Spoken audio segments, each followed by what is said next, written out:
got it, yay! Woohoo! Everybody! Oh my god. Jesus, Pinky. For someone who hasn't been here the last several months, your mouth sure is punctual. Oh my god, how's everyone doing tonight?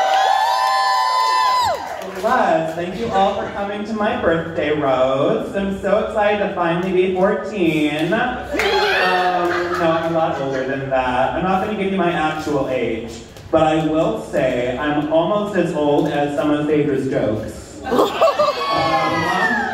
Phaedra, you know, a lot of people say you look really good for a campy theater queen, but I disagree. I don't think you just look good for a campy theater queen. I think you look good for an older queen, too. The Lady Phaedra is so old. You know the key that Ben Franklin put on that kite? That's her apartment key. I'm glad I'm not the first person to do a Benjamin Franklin joke tonight.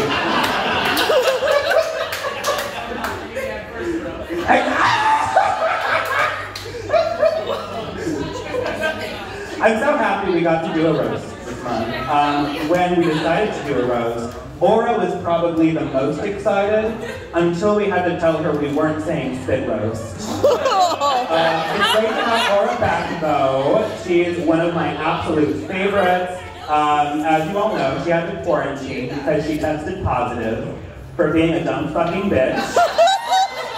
And also COVID. The first time I met Aura, she actually was in a local production of Wizard of Oz with Vixen. And, you know, I thought to myself, wow, this person couldn't possibly get any gayer. And I was very fucking wrong. You know, one time I heard during a hookup, Aura bent over in front of a screenwriter, and a year later, The Descent came out in theaters. Aura, I love you, but God, you're so crusty Pizza Hut's jealous. When she's not doing that, then, she actually works at Mr. Sushi. I went to visit her at work, and it's the only time I have ever in my life seen her serve fish. Ever. I know I'm stupid. Yes, I know that term is a little bit dated. I promise I'm only problematic when there's a dad joke involved. Speaking of problematic, hey, Molly, how's your wig collection? I love Molly. I think she looks stunning tonight, doesn't she? But the one thing about Molly, the one thing is that, like, depending on the night, like 20 to 30% of her wigs look like she picked them up off I-75. Just depending on the night, sometimes I feel like you're just gonna grow legs and attack me. Oh, here's one. Sometimes Molly's hairline is so hard, we have to keep Katrina from sitting on it.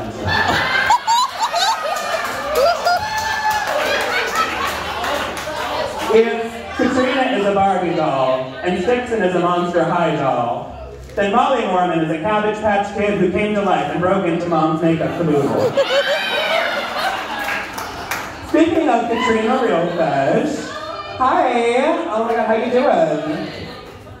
Oh, I'm great. I'm great. I'm the last one up. There's no pressure.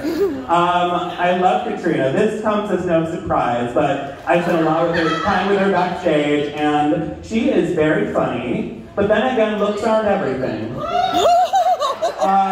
Let's see. Katrina is a Cincinnati favorite, but she's also a local favorite in another city. If you've ever been to Dayton, they have a rest stop, and she's very popular in one of the stalls. Katrina is so skinny, one time I gave her a Dorito and she used it to go hang gliding. Katrina, God, I'm ashamed of myself for this next joke. Katrina is so skinny, if she was uncircumcised, she'd be a quarter pounder with cheese. I'll send myself the door. Speaking of McDonald's, I know a lot of y'all are hungry after that. Stixon actually told me she stopped at the drive-thru on the way here and got ketchup in her eyes. But that's okay, because now she has hindsight. Oh, God. Oh, my God. Oh, your groaning feeds me. That was so stupid. If you find me dead in the alley after this, just know it wasn't a hate crime, it was a public service. But no, Dixon, love her to death. It is such an honor to be on cast with Great Value Vander Von Odd. I'm joking, I meant Dollar Tree Vander Von Odd. Dixon can often be found taking long walks, sewing a new costume from her stockpile of black four-way stretch fabric, or luring small children into a house made of candy. Fun fact, Dixon's drive actually cured my depression by giving me something to really be sad about. You know who I really love? Cora Sline. Doesn't she look gorgeous tonight? Well, whenever we're backstage, it's kind of like looking at myself in a mirror, a funhouse mirror. And then when I stop looking at myself in the mirror and I turn toward Cora, it's like looking at Lisa Friend if she fucked a circus clown. If putting pineapple on a pizza was a drag queen, it would be Cora. No, I won't elaborate, but it does make sense. Oh, she also fucking smiles all the time. I know it's not really even a roast, but like, compared to everybody else... Hi Jess, how you doing? But I feel like she just smiles every time I talk to her, and I would have to say Cora's smile is almost as infectious as Harley Rain's making out with her audience during the pandemic. Okay, don't worry, I won't say her name 3 times, otherwise she'll pop up and beg everyone to say she'll locations. Don't do it. Okay, just one more about Harley, fine. Oh, did y'all hear that she got booked on Grey's Anatomy? Oh, wait, I'm sorry, I misread that. She got unbooked for Grey's People's Anatomy.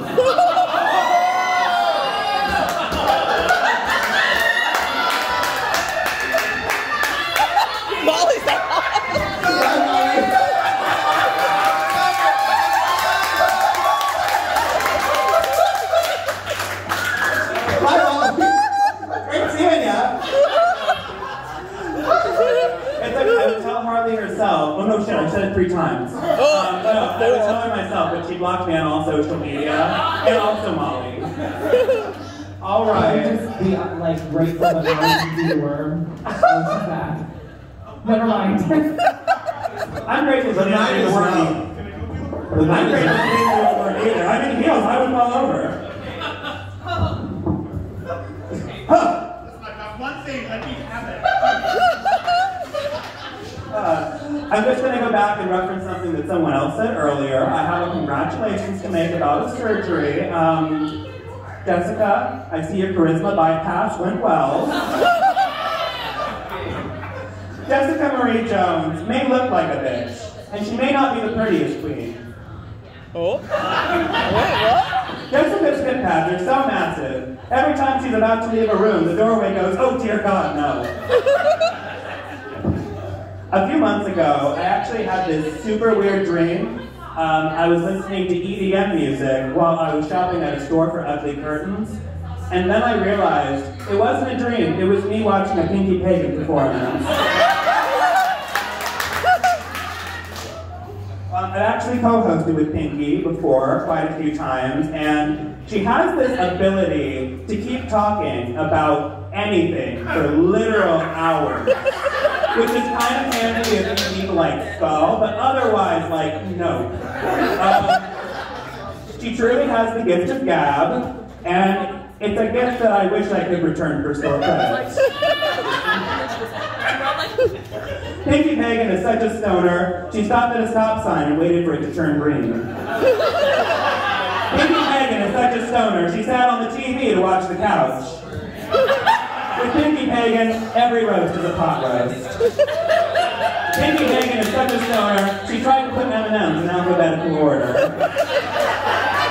Pinky Pagan is such a stoner, one time she watched Katrina perform and enjoyed it.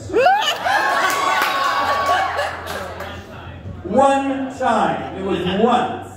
I actually asked Montana to be a guest for my birthday show. Unfortunately, she cannot get in drag tonight due to scheduling. It's probably for the best that she's not up here roasting, because let's be honest, The only thing funny about her is the way she fucking smells. Not like that, but like, no, she wears this perfume from the 70s. Phaedra said this earlier. It's called White Diamond, and it smells like an old lady convention.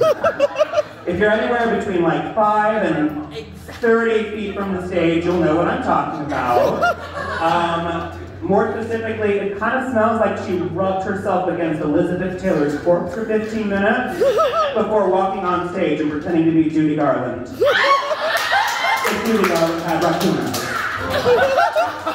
I don't get to work with Dolly Parton that often, which is a shame. I love Dolly. She's been very good about encouraging mask usage during the shows, but that hasn't stopped her from being a super spreader. And yes, I'm talking about her legs. It's a sex joke. If I had to pick 5 things to put into a pentagram to summon Dolly Parton, I would put in a straight blonde wig and basically any 4 costumes from Dolls Kill. Dolly Parton is so tall. I heard one time she used the Eiffel Tower as a dildo. Let's see here. You know what? Fuck it. I wasn't gonna do this, but I might as well. I will not use my platform as a means to bring attention to anyone looking for a or any subject. Nor will jokes on the New One Dynasty be tolerated. My family, my brand, my reputation, and my art is valid, important, beautiful, and successful. This is my art, and it is dangerous. Do you really want to die like this?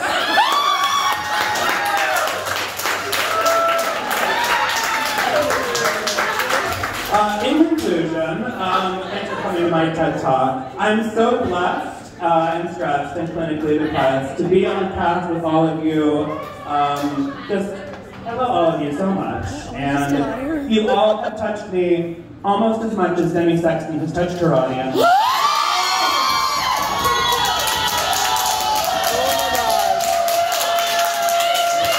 Thank you. If you liked my time, my name's Sarah Neal, and if you didn't like it, my name's Forrest Fine.